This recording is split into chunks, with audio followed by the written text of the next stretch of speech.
The Supreme Court was unanimous when they ordered the return of the 60 billion pesos funds of PhilHealth transferred to the National Treasury, and they were also unanimous in permanently prohibiting the transfer of the remaining 29.9 billion pesos fund balance.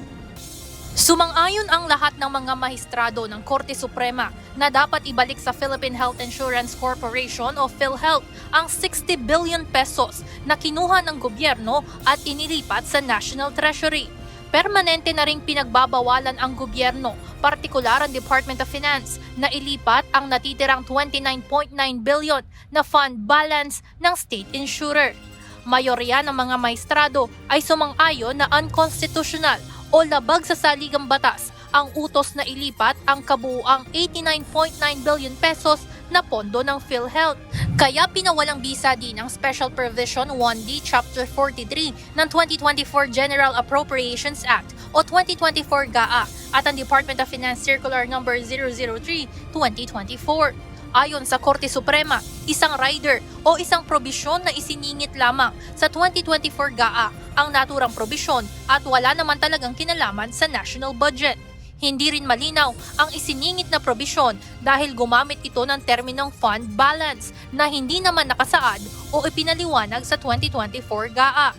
Void o invalid rin ang nasabing special provision dahil binabago o inaamyendahan ito indirectly ang syntax laws at ang Section 11 ng Universal Healthcare Act na nag-uutos na dapat magtabi ng reserbang pondo ang PhilHealth at ang sobrang pondo ay gamitin sa investment. These measures undermine the very nature of PhilHealth funds as pooled resources for social health insurance, hinder the UHCA's goal of delivering comprehensive and universal health care, and ultimately violates the people's right to health and to an affordable, sustainable, and accessible public health insurance. Ayon pa sa Supreme Court, may grave abuse of discretion sa panig ng Kongreso at Department of Finance dahil sa utos na irimit ng PhilHealth ang bilyong-bilyong pisong pondo. The Supreme Court also denied the petitioner's request to determine the liability of the DOF Secretary for technical malversation and/or plunder, ruling that such matters are improper for resolution in this case.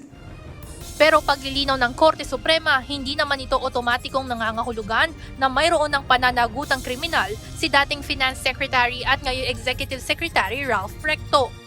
Sa pahayag na inilabas ng kalihim, sinabi nitong iginagalang ng Malacanang ang desisyon ng Korte Suprema.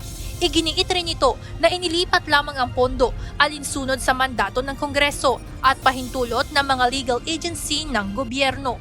Wala rin anilang pananagutan si Pangulong Ferdinand Marcos Jr. sa pagsertipika bilang urgent sa 2024 GAA kung saan isiningit ang probisyon para sa lipat pondo dahil sinang-ayunan naman ito ng Kongreso.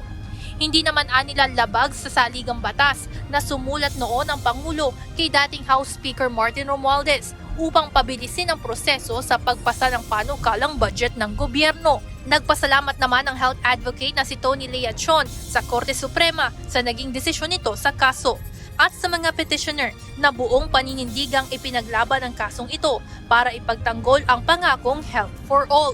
Batay naman sa desisyon ng Korte Suprema, dapat ibalik ang 60 billion pesos sa PhilHealth at idadagdag ito sa kanilang budget para sa susunod na taon. Evan Alvarez, UNTV News and Rescue. Diyos ang aming sandigan, serbisyo publiko ang aming pinahahalagahan.